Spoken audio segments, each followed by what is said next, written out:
నమస్తే, welcome to Leo prime time debate. Amaravati రాజధానిగా తీర్మానం చేసి రేపో మాపో చట్టబద్ధత కాబోతున్న టైంలో వైసీపీ ఇప్పటికీ కూడా విషం కక్కుతూనే ఉంది. ఎలా మాట్లాడుతున్నారంటే మరీ దారుణంగా మాట్లాడిన మాటలు వైసీపీ నేతలు ఒక్కొక్కరికి ఇప్పుడు బయటపడుతున్నాయి. ధర్మాన మాట్లాడినటువంటి మాటలు కావచ్చు, కొడాలి నాని మాట్లాడినటువంటి మాటలు కావచ్చు, ఇప్పుడు సిదిరి అప్పలరాజు ఏం మాట్లాడుతున్నాడు ఏంటి అనే దానిపై ఒకసారి ఈరోజు లియో ప్యానెల్ తరఫున మనం విశ్లేషణ చేద్దాం. అయితే ముందుగా లియో ప్యానెల్లో పార్టిసిపేట్ చేస్తున్నటువంటి ఒక సీనియర్ జర్నలిస్ట్ సత్యమూర్తి గారికి, అదేవిధంగా సీనియర్ జర్నలిస్ట్ దుర్గా కుమార్ గారికి నమస్తే.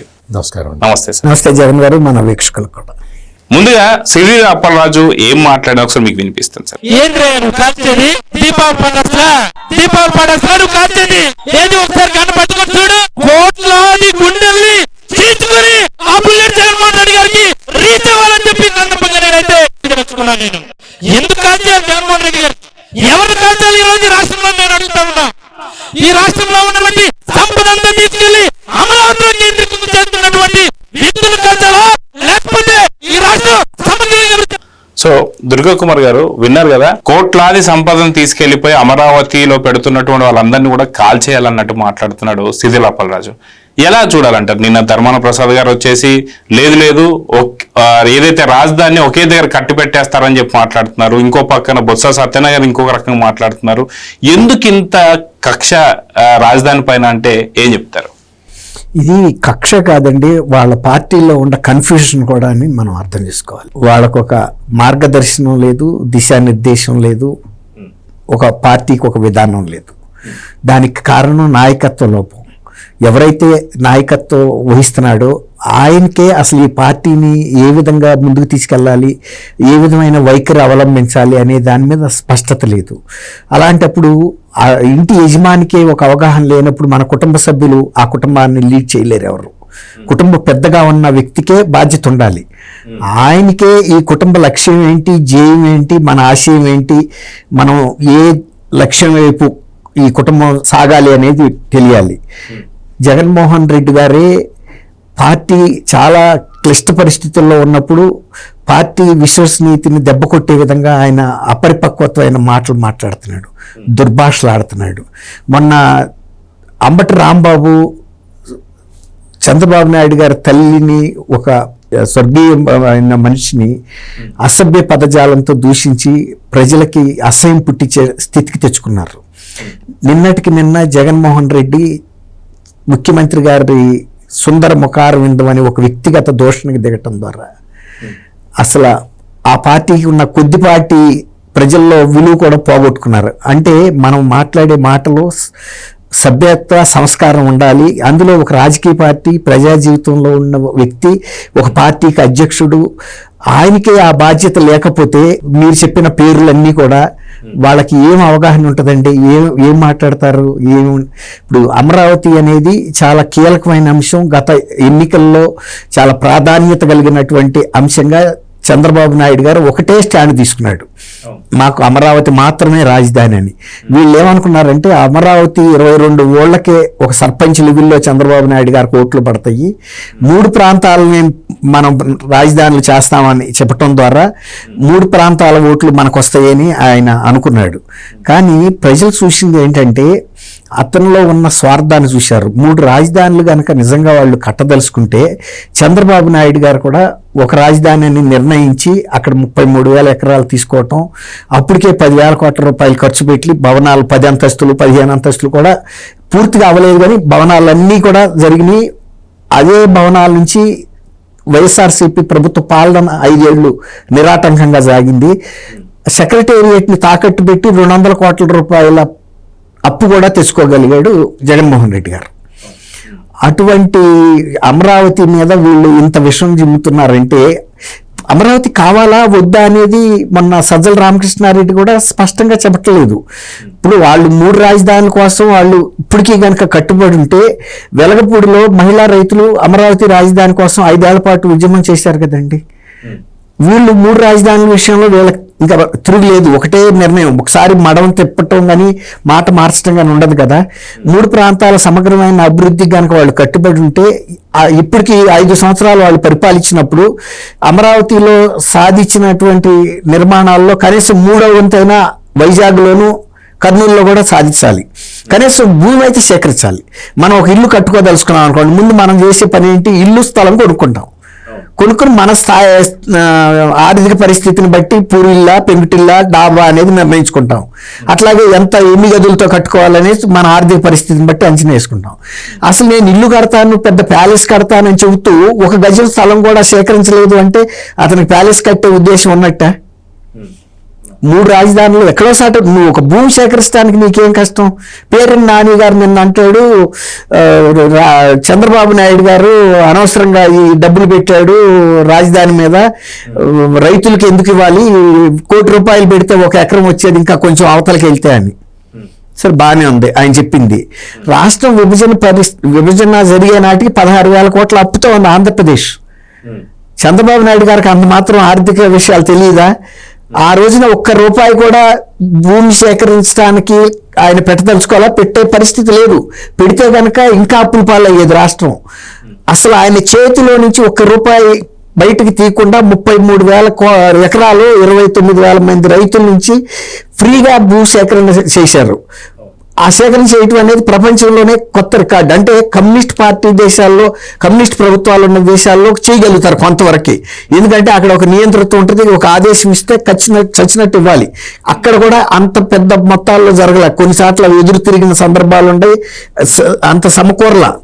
అలాంటిది కమ్యూనిస్ట్ దేశాలే ఆశ్చర్యపోయినాయి. అందులో డెవలప్ చేసి ఇప్పుడు ఆ భూమినే వాళ్ళకి ఇస్తున్నాడు, మిగిలిన భూమి ప్రభుత్వ ఆస్తిగా మారుతుంది. ప్రభుత్వానికి సంబంధించిన సంస్థలు, వ్యవస్థలు ఇవి కాకుండా ప్రైవేటు సంస్థలకు కూడా భూమి అమ్ముకునే కమర్షియల్ ఇప్పుడు తీసుకుంటుంది ఫ్రీ, అంటే వాళ్ళకు ఒక భాగం ఇవ్వటానికి అంతే తప్ప వీళ్ళ భాగం గవర్నమెంట్కి ఉంది. దాదాపు ఒక 30% వాళ్ళకి ఇస్తే 70% గవర్నమెంట్కి వస్తుంది. ఆ 70% మొన్న నారాయణ గారు కూడా చెప్పాడు, మీరు అప్పులు ఎట్లా తీరుస్తారంటే మా భాగం ప్రభుత్వం తరఫున వచ్చే భాగాన్ని అమ్మి తీరుస్తామని చెప్పాడు. సెల్ఫ్ ఫైనాన్స్డ్ క్యాపిటల్ అని ఇవాళకి కూడా ఎకనామిక్స్ చూపిస్తున్నాయి కదా. ఇప్పుడు ప్రభుత్వం నుంచి ₹1 ఖర్చు పెట్టకుండా ఆయన ₹1 కోటి చొప్పున కొనమన్నాడు, బాగానే ఉంది. మరి అట్లాంటి స్కీమ్ వాళ్ళు 5 సంవత్సరాలు చంద్రబాబు నాయుడు గారు ఎంతకాలం అధికారంలో ఉన్నాడో వీళ్ళు కూడా అంతకాలం 19 నుంచి 24 వరకు ఉన్నారు. ఆ స్కీమ్ ఎందుకు ఇంప్లిమెంట్ చేయలేదు? పని మీరు గనక దానికన్నా బెటర్ స్కీమ్ గనక ఇంప్రూవ్ చేసి ఇంకొకసారి మీరు చేస్తే అప్పుడు చంద్రబాబు నాయుడు గారు తప్పు అనేవాళ్ళు 24లో కూడా మళ్ళీ మిమ్మల్ని ఎన్నుకునేవాళ్ళు కదా.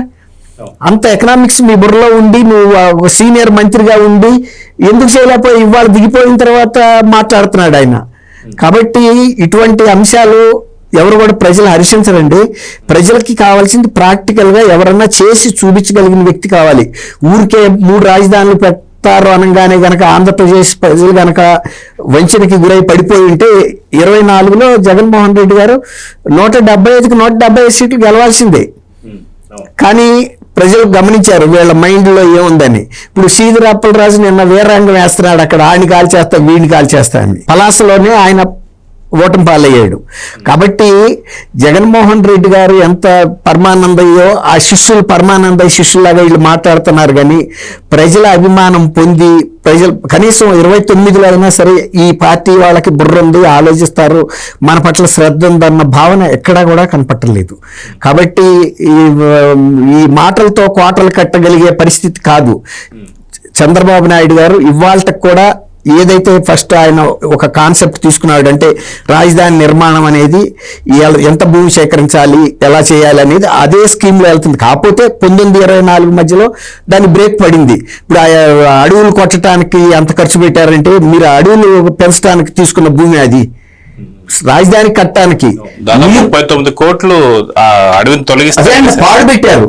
పాడుపెట్టి ఒక రిజర్వ్ ఫారెస్ట్ లాగా తయారు చేశారు.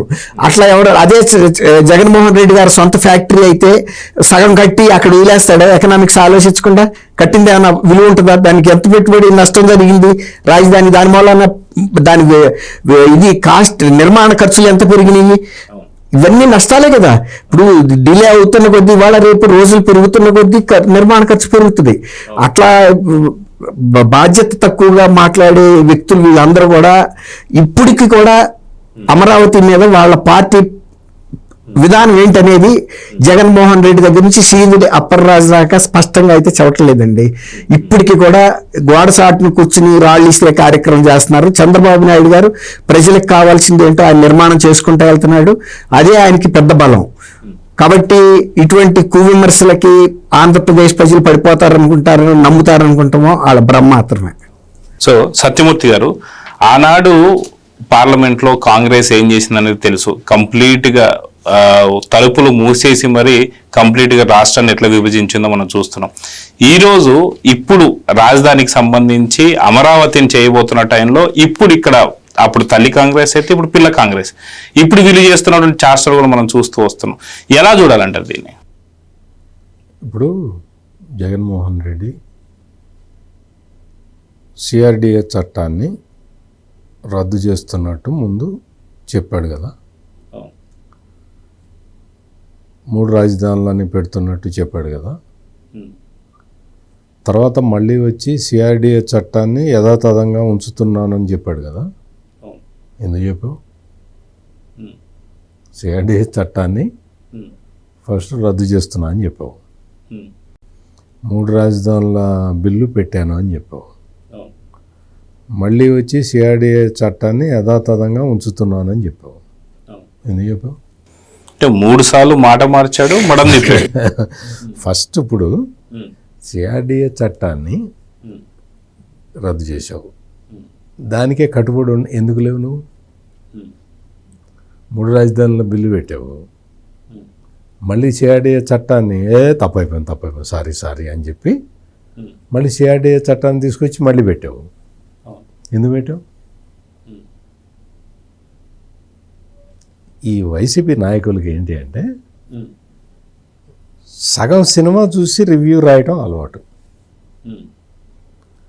మొత్తం సినిమా చూసి క్లైమాక్స్ కూడా ఏంటో తెలుసుకొని రివ్యూ రాయాలి. ఈ వైసీపీ నాయకులకి సగం సినిమా చూసి రివ్యూ రాస్తారు.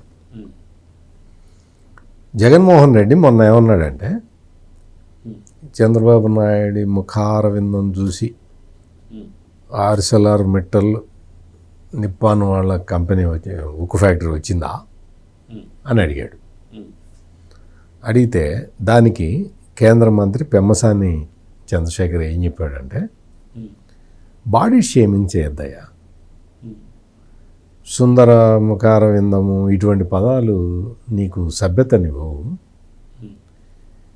నేను కావాలంటే నేను ఒక్క మాట అంటాను, నేను ఒక్క మాట అనగలుగుతాను, ఆ ఒక్క మాట అంటే నీ అంతా నువ్వు ఊరేసుకొని వస్తావా అని ఏదో అన్నాడు. ఆ టైపులో అన్నాడు. ముందు జగన్మోహన్ రెడ్డి అన్నది మొత్తం కట్ చేసి ఒక్క పెమ్మసాని చంద్రశేఖర్ అన్న దాని మీద మాట్లాడతారు ఈ వైసీపీ వాళ్ళందరూ మొత్తం టోటల్. పెమ్మసాని చంద్రశేఖర్ అన్నదేంటి, నువ్వు చెప్తున్నదేంటి? ఇప్పుడు కూడా ఈ సీనియర్ అప్పలరాజు అనే వ్యక్తి సగం సినిమా చూస్తున్నాడు, సగం సినిమాను చూస్తున్నాడు. అసలు నీకు ఆ రోజు జరిగింది ఏంటి? ఆయన అచ్చెన్నాయుడు అన్నదేంటి? అచ్చెన్నాయుడు ఏమన్నాడంటే, ఆ రోజున అంటే జగన్మోహన్ రెడ్డి ముఖ్యమంత్రిగా ఉన్నప్పుడు 3 రాజధానుల బిల్లు పెట్టినప్పుడు, అది కౌన్సిల్కి వచ్చినప్పుడు, కౌన్సిల్లో ఉన్న తెలుగుదేశం సభ్యులందరూ దాన్ని సెలెక్ట్ కమిటీకి పంపించాలి అని ఒక నిర్ణయానికి వచ్చినప్పుడు, అప్పటి మండలి చైర్మన్ షరీఫ్ దాన్ని సెలెక్ట్ కమిటీకి రిఫర్ చేశాను అని చెబితే, ఆ రోజు కౌన్సిల్లో ఉన్న ఈ వైసీపీ నాయకులందరూ కూడా ఆయన్ని మతం పెట్టి తిట్టారు, బూతులు తిట్టారు. ఆయన షరీఫ్ వాళ్ళ ఇంటి సభ్యుల్ని, వాళ్ళ అమ్మని, వాళ్ళని అందరినీ తిట్టారు. ఆయన అసలు మతం గురించి అయితే గలీజ్గా మాట్లాడారు. అది పెద్దల సభలో ఆ ఇన్సిడెంట్స్ అన్నీ గుర్తు తెచ్చుకొని అచ్చెన్నాయుడు ఏం చెప్పాడంటే, ఆయన పాపం షరీఫ్ పెద్ద మనిషి కాబట్టి ఆయన ఏం మాట్లాడలేకపోయాడు. అదే ఎవడన్నా ఆవేశపరుడైతే ఇదందరినీ కాల్చి అవతలు పడేస్తాడు అన్నాడు. ఆ రోజున ఆ మండలి సమావేశాలు జరిగిన తీరుని అవన్నీ చూసిన ప్రతి ఒక్కళ్ళకి కూడా ఇదే భావన కలిగి ఉంటుంది.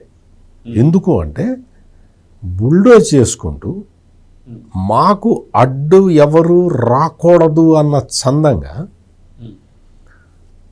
ఈ అచ్చోసిన ఆంబోతుల్లాగా ప్రవర్తించుకుంటూ వీళ్ళు ఆ రోజు చేసిన దాష్టీకాన్ని చూసేవాళ్లే భరించలేకపోతే పాపం ఆ రోజు మండలి చైర్మన్గా ఉన్న ఆయన ఎట్లా భరించి ఉంటాడు. కానీ ఆ పెద్ద మనిషి కాబట్టి ఆయన భరించాడు. ఆ సంఘటన జరిగిన తర్వాత ఇన్ని సంవత్సరాల తర్వాత అచ్చెన్నాయుడు అది గుర్తు చేసుకుంటూ ఆవేశంగా మాట్లాడితే ఈ మధ్య మధ్యలో బిట్లన్నీ కట్ చేసి ఈ సీదిరి అప్పలరాజు ఏమంటాడంటే మా జగనన్నను కాలుతావా, మా జగనన్నను కాలుతావా, మా జగనన్నను కాలుతావా అంటాడు. ఏమి అసలు వీళ్ళకి అబద్ధాలు అర్ధ సత్యాలు తప్ప వీళ్ళకి వాస్తవాలతోటి వీళ్ళకి సంబంధం లేదు, పని లేదు. వీళ్ళకి ఇంకేం మాట్లాడాలి, ఏం ఒక పదం మళ్ళీ అంటేనేమో మళ్ళీ చెప్పా ఇప్పటిదాకా చెబుతుంది అదే.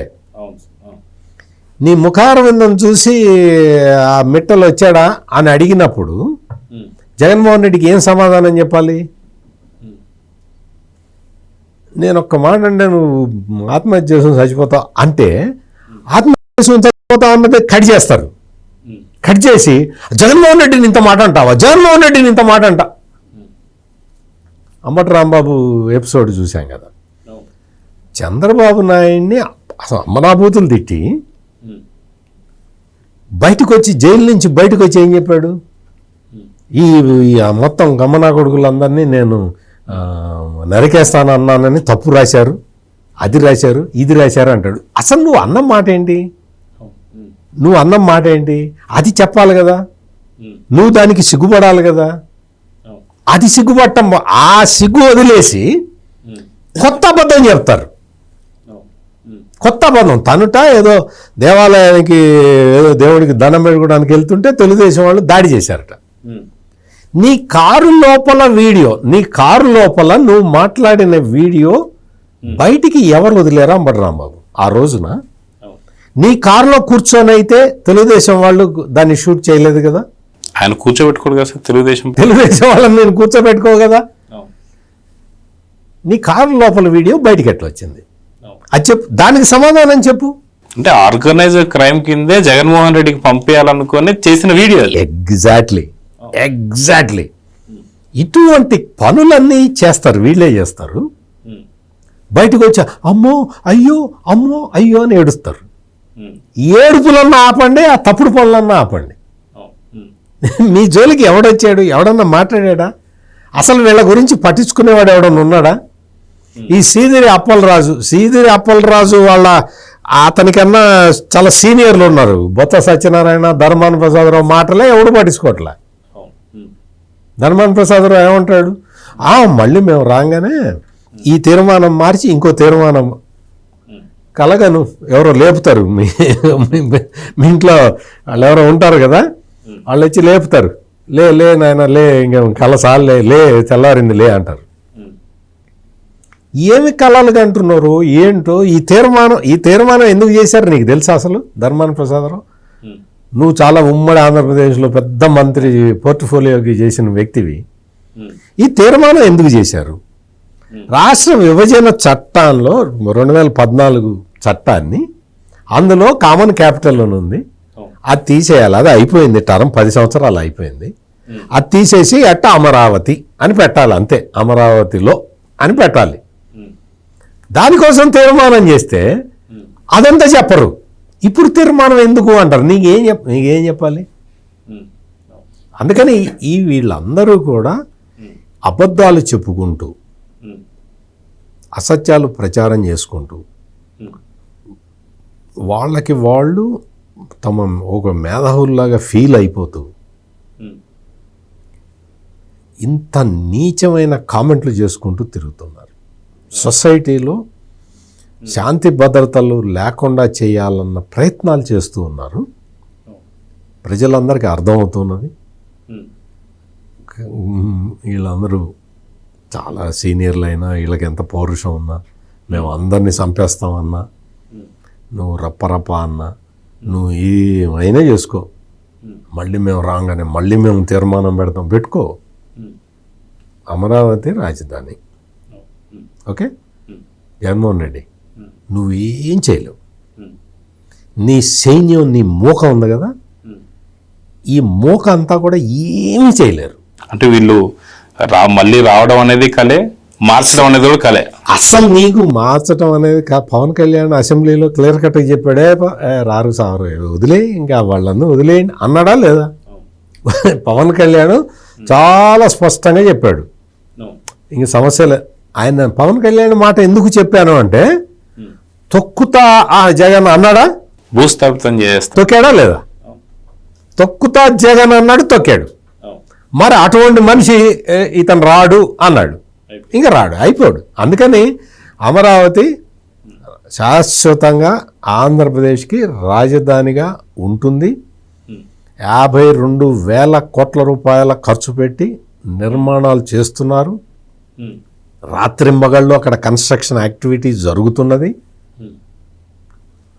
వీళ్ళు అది చూసి తట్టుకోలేక, అది చూసి ఈర్ష్యపడుతూ, అది చూసి ఈ భరించలేని మనస్తత్వంతో తిక్కగా మాట్లాడుతూ ఉన్నారు.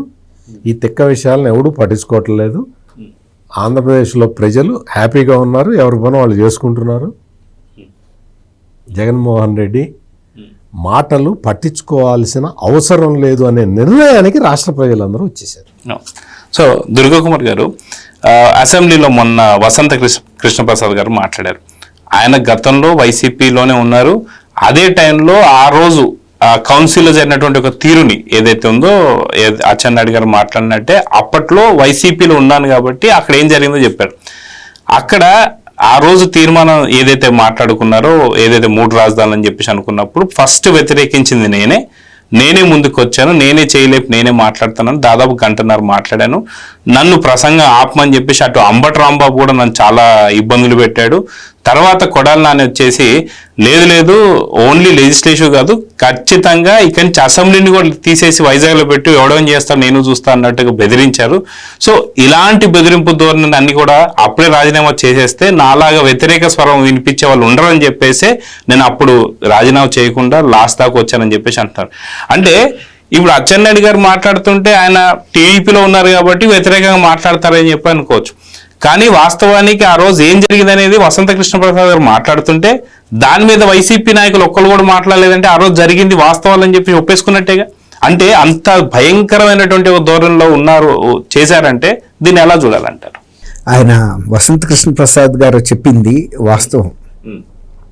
ఆయన ఇంకో మాట కూడా అన్నాడు, యాక్చువల్గా నేను రాజీనామా చేయొచ్చు, కానీ జగన్మోహన్ రెడ్డి దగ్గర ఉన్న డబ్బు బలంతో మైలవరంలో ఉప ఎన్నిక పెట్టించి ఎవరున్న క్యాండిడేట్ ని పెట్టి గెలిపించుకోగలుగుతాడు. గెలిపించినప్పుడు ఏం చెబుతాడంటే, ఇతను 3 రాజధానులకు వ్యతిరేకించాడు, మేమేమో 3 రాజధానులు అన్నాము, రాజీనామా చేసినా కూడా ఉప ఎన్నిక జరిగితే అతను ఓడిపోయాడు, మావాడు గెలిచాడు అంటాడు. దాని మూలన అతని బలం పెరుగుతుంది, జనంలో కూడా 3 రాజధానులకి ఏదో ఒక పవిత్రత ఉంది అనుకుంటారు. అందువల్ల కూడా నేను అవమానాలు దిగమింగి నా విధానాలని వాళ్ళు వ్యతిరేకిస్తున్న పార్టీలో కొనసాగానని చెప్పిన మాట నచ్చిందండి నాకు.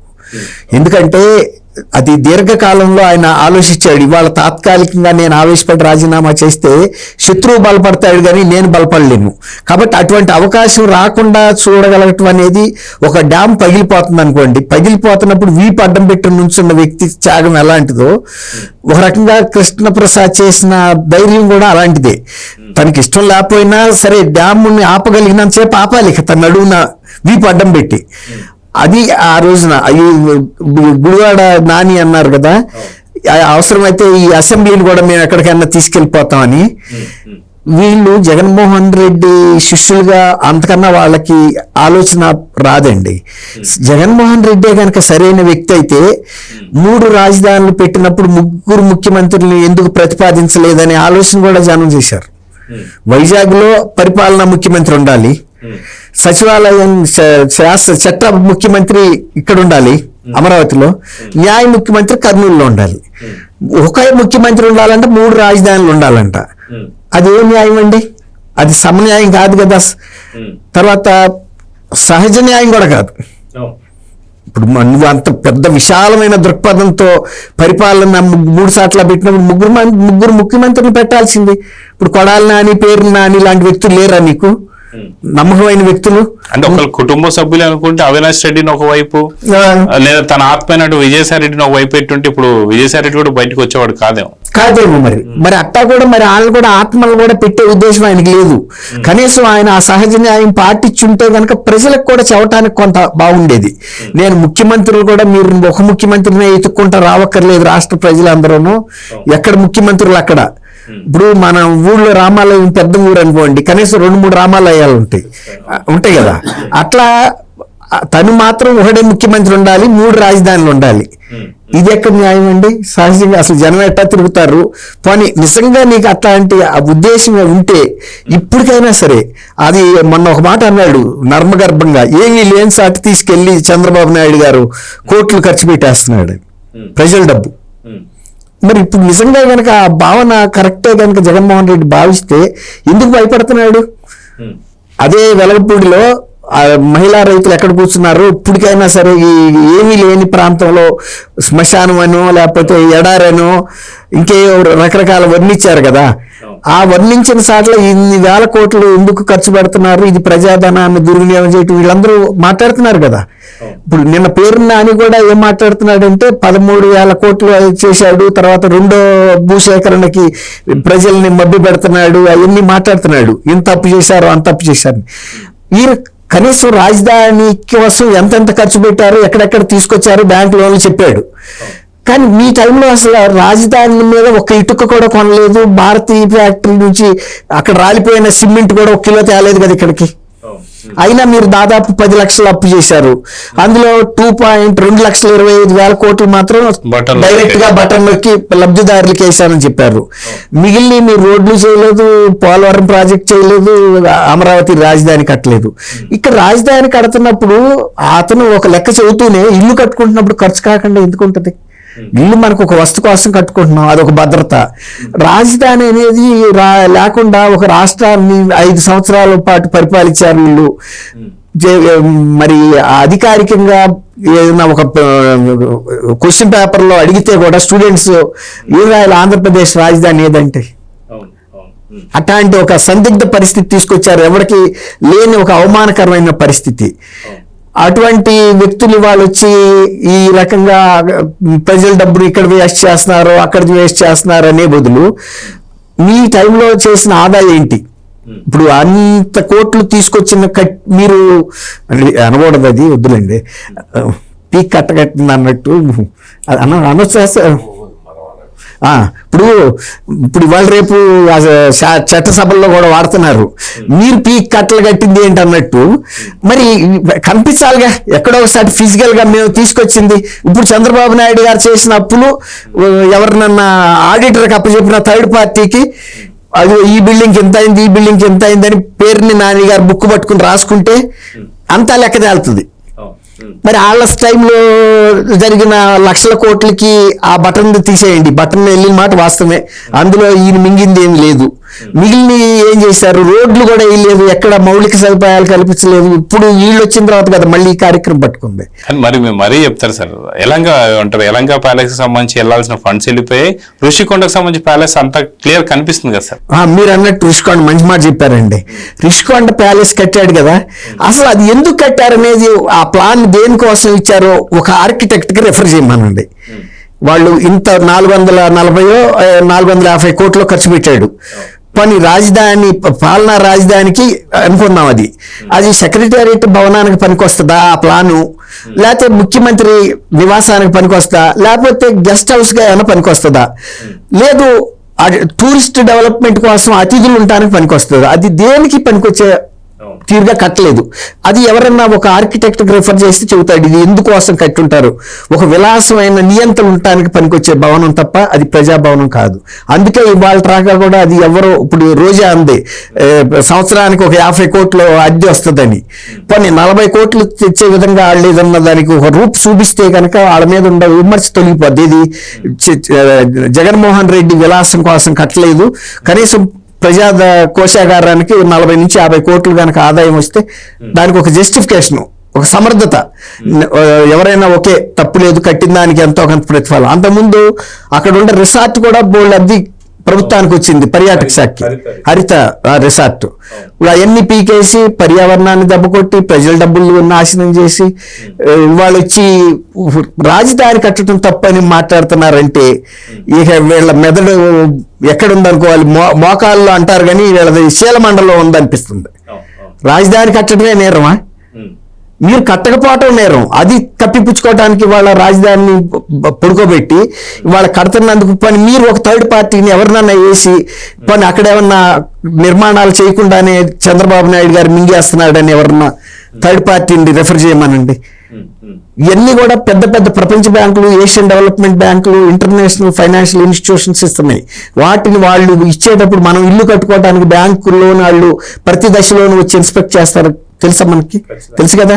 సేమ్ అట్లాగే వాళ్ళు కూడా ఇక్కడ ఏమేమి నిర్మాణాలు జరుగుతున్నాయి, ఎందుకు జరుగుతున్నాయి, దీని మూలాన ప్రభుత్వానికి ఆదాయం సమకూరుతుందా లేదా. ఇప్పుడు మౌలిక సదుపాయాలన్నీ కనుక సమకూరితే రేపు అవన్నీ ఆదాయ వనరులే. ఇప్పుడు ఇవాళ చంద్రశేఖరరావు గారు కూడా ఇక్కడ పెద్ద సచివాలయం కట్టాడు. అంతకుముందు ఉన్న శాశ్వత భవనాలను కూడా కూల్చుకోవడం ఎందుకు? ఆ రాష్ట్ర స్థాయికి తగ్గట్టుగా వస్తువులు అంటే పబ్లిక్ డిమాండ్ కూడా పెరుగుతుంది. వాళ్ళు ఒక స్థాయి వస్తువులు ఎక్స్పెక్ట్ చేస్తున్నారు కాబట్టి ఆ స్థాయికి తగ్గట్టు కట్టారు. అలాగే ఏదైనా మారుతున్న కాలమాన పరిస్థితులను బట్టి ఇవాళ 50 ఏళ్ళకి రాబోయే 50 ఏళ్ళకి అంచనాలకి అవసరాలకి తగ్గట్టు కట్టారు. ఇందాక నేను అమరావతికి సంబంధించిన విజువల్స్ చూస్తుంటే మనం ఇండియాలో ఉన్నామా ఫారిన్ లో ఉన్నామా అనిపించింది. కాసేపు నేనే కన్ఫ్యూజ్ అయిపోయాను. నిజంగా అది అమరావతి అని అనుకోలే. అలాంటి స్థితికి తీసుకొచ్చారు. అది గర్వించాలి. అంతేగాని ఏదైనా ఒక మంచి పని జరిగితే మేము దాన్ని అడ్డుకోవటమే మా లక్ష్యం అన్నట్టుగా కనుక వెళ్తే రేపు 29లో ఈ సుందర ముఖారం దాన్ని చూసేవాడు ఉండడు. ఆ 11 సీట్లు కూడా ఉండవు, ఇంక్లూడింగ్ పులివెందులతో సహా. మొన్న జడ్పీటీసీ ఎన్నికల్లోనే డిపాజిట్ పోయినప్పుడే పునాదులు కదిలి ఈ కోల్టానికి ఎంతో సేపు పట్టదు జగన్ గారు. సో సత్యమూర్తి గారు, వాస్తవానికి అమరావతిపై గతంలో ఏదైతే రైతులు చేసిన నిరసనలు కావచ్చు, దీక్షలు కావచ్చు, లేదా దేవాలయం నుంచి న్యాయస్థానం వైపు కావచ్చు, ఇలాంటివన్నీ కూడా చాలా చేశారు. అక్కడ కూడా అప్పుడు కూడా గర్భిణీ స్త్రీలను కూడా చూడకుండా పోలీస్ కర్కక బూటలతో ఎలా తొక్కిపట్టారో మనం చూసాం. అప్పుడు ప్రశ్నించిన వారందరినీ కూడా అరెస్ట్ చేశారు. అప్పుడు టీడీపీ కావచ్చు, జనసేన కావచ్చు, మిగతా ఏ పార్టీ వచ్చేసినా సరే కంచెలేసి పెట్టేశారు. కనీసం అప్పటి ముఖ్యమంత్రి అయినటువంటి వైఎస్ జగన్మోహన్ రెడ్డి గారు వీధుల్లోకి రావడానికి పరదాలు కట్టుకున్నారు. ఆయన పైన హెలికాప్టర్ పోతుంటే కింద ట్రాఫిక్ ఆపేశారు. ఇలాంటి అన్ని కూడా ఇంకా జగన్మోహన్ రెడ్డి మర్చిపోయారని చెప్పేసి అనుకుంటున్నారా ప్రజలంతా? ఇప్పటికీ కూడా రాజధానిపై ఇంత కసి, ఇంత కక్ష పెట్టుకుంటుంటే అటు తల్లిపై చెల్లిపై అదే రకమైన కక్ష, ఇప్పుడు రాజధానిపై కూడా అదే కక్ష. నిజంగా జగన్మోహన్ రెడ్డి గారికి మనసు అనేది ఒకటి ఉందా లేదంటే ఏం చెప్తారు? మనసు అంటే ఏంటి? అది ఎక్కడ ఉంటుందండి? ఎక్కడ ఉంటుంది? అది ఉంటే తల్లి మీద కేసు వేస్తాడు ఎవడన్నా. తల్లి మీద కేసు వేసి నువ్వు నథింగ్ డూయింగ్, అసలు నువ్వు నా ఆస్తి నాకు ఇవ్వాల్సిందే అంటే నీకు నువ్వు చెల్లికి నా ప్రేమ తగ్గిపోయింది చెల్లి మీద అని ఎవడంటే అదేమన్నా బాటిల్లో నీళ్ళ మళ్ళీ పోయటానికి, తగ్గించడానికి, తాగటం ఏంటి ఇది? What is this? అందుకని వాళ్ళకి అటువంటివి ఏమీ లేవు, సెంటిమెంట్లు అటువంటిది ఏం లేదు. జగన్మోహన్ రెడ్డికి కావాల్సింది కేవలం అధికారం. అధికారంతో పాటు అధికారం కావాలి, కుళ్ళు మూతనం ఎక్కువ ఉంది, బాగా ఈగో ప్రాబ్లం ఎక్కువ ఉన్నది. అమరావతి కనుక పూర్తి అయిపోతే చంద్రబాబు నాయుడికి పేరు వస్తుందని ఒక రకమైన ఈర్ష్య, అసూయ, ద్వేషాలతోటి జగన్మోహన్ రెడ్డి బతుకుతూ ఉన్నాడు. ఈర్ష్య, అసూయ, ద్వేషం అనే 3 లక్షణాలు తప్ప జగన్మోహన్ రెడ్డికి 4వ లక్షణం వేరేది ఏది అటువంటివి లేవు. అమరావతిని వ్యతిరేకించటం ఎందుకో ఇప్పటికీ నాకు అర్థం కావట్లేదు. ఎందుకు వ్యతిరేకిస్తున్నావు, ఎందుకు నువ్వు బురద చల్లుతున్నావు, ఎందుకు ఇంత దారుణమైన కామెంట్లు చేస్తున్నావు? నువ్వు నీ షర్మిల భాషలో చెప్పాలంటే నీ సైతాన్ బ్యాచ్ అంతా వచ్చి అమరావతి నాశనం కావాలని కోరుకుంటూ ఉంటారు. సజ్జల రామకృష్ణారెడ్డి వచ్చి అమరావతి ఓకే పర్వాలేదు రాజధాని అని సన్నాయి నొక్కులు నొక్కుతాడు. ఎందుకు ఇది చెప్పు. సజ్జల రామకృష్ణారెడ్డిని పిలిచి, సజ్జల రామకృష్ణారెడ్డి ఇంకొకసారి అమరావతికి అనుకూలంగా మాట్లాడమాక అని చెప్పు. ఎందుకు చెప్పట్లే నువ్వు? నీ మాట విండా సజ్జల రామకృష్ణారెడ్డి? అదే పొద్దున మొత్తం అంతా కన్స్ట్రక్షన్ అయిపోతే అమరావతి కూడా మా వల్లే వచ్చిందని చెప్పి క్రియేట్ చేసుకోవడానికి అని ఇప్పుడు కొత్త లేటెస్ట్గా చెప్తున్నారులే. ఆ టిట్కో ఇళ్ళన్నీ నేను కట్టినవే అని చెబుతున్నాడు. టిట్కో ఇళ్ళన్నీ జగన్మోహన్ రెడ్డి కట్టేటారు. మొత్తం రాష్ట్రంలో ఇంతమంది ప్రజలు ఉన్నారు కదా, ఏ ఒక్కడైనా సరే ఈ టిట్కో ఇళ్ళన్నీ జగన్మోహన్ రెడ్డి కట్టాడు అని ఒక్క జగన్మోహన్ రెడ్డి, ఆ మాజీ మంత్రి నాగార్జున తప్ప ఇంకో మూడో వ్యక్తి ఎవడన్నా చెప్తాడా? ఒకవేళ నిజంగా కట్టుంటే 2019-24 లోపల వాళ్ళు పబ్లిక్ పంచేయచ్చు కదా సార్. నీకు అప్పుడు వెంకయ్య నాయుడు పట్టణాభివృద్ధి శాఖ మంత్రిగా ఉన్నప్పుడు మొత్తం కొత్తగా ఏర్పడ్డ రాష్ట్రం, మనం టౌన్షిప్స్ ఏర్పాటు చేయాలన్న ఉద్దేశంతో ముబ్బడిగా ఇచ్చేశారు టిట్కో ఇళ్ళు. అన్ని మొత్తం కట్టేశారు. 2019 ఎలక్షన్ల టైంకి మొత్తం ఇళ్ళన్నీ కట్టేసి ఉన్నాయి. వాటికి వేరే బేసిక్ ఇన్ఫ్రాస్ట్రక్చరు అవన్నీ వేయాలి. రోడ్లు, డ్రైనేజీ, వాటర్ కనెక్షన్ ఇవన్నీ ఇవ్వాలి. అవి ఇవ్వకుండా ఈ జగన్మోహన్ రెడ్డి చంద్రబాబు నాయుడు కట్టించిన ఆ భవనాలకి ఇతని పార్టీ రంగులు వేసుకున్నాడు. ఇతని పార్టీకి సంబంధించిన రంగులు పులివాడు మొత్తం. మరి భయంకరంగా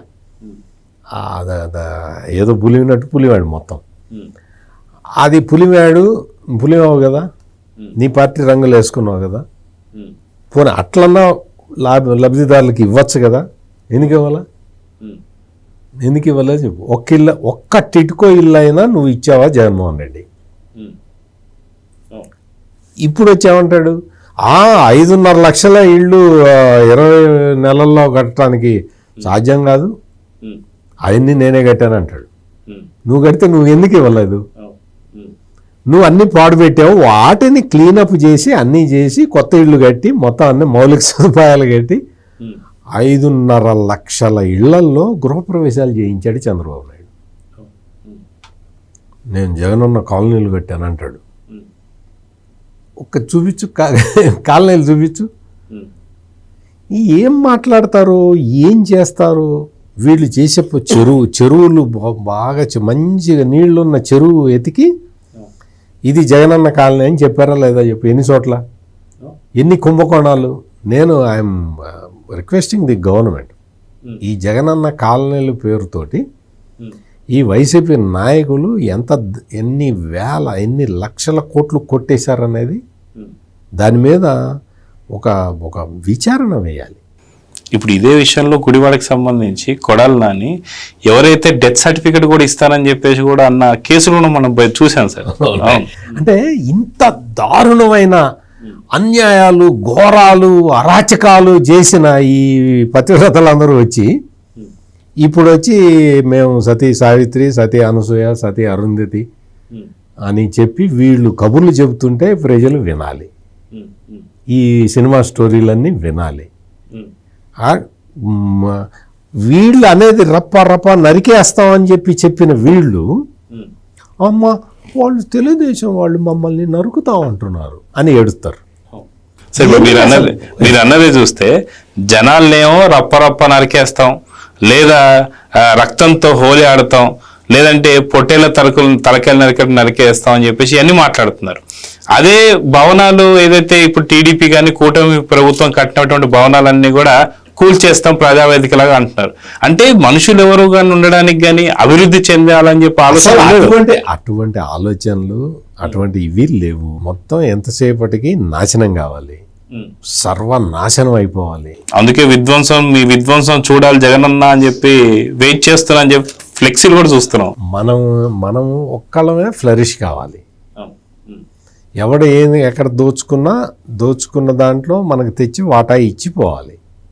ఈ పాలసీలు పెట్టుకుంటే నువ్వు రాజకీయ పార్టీ ఎట్లా నడుపుతావు? ఈ పాలసీలతోటి రాజకీయ పార్టీ నడుస్తుందా?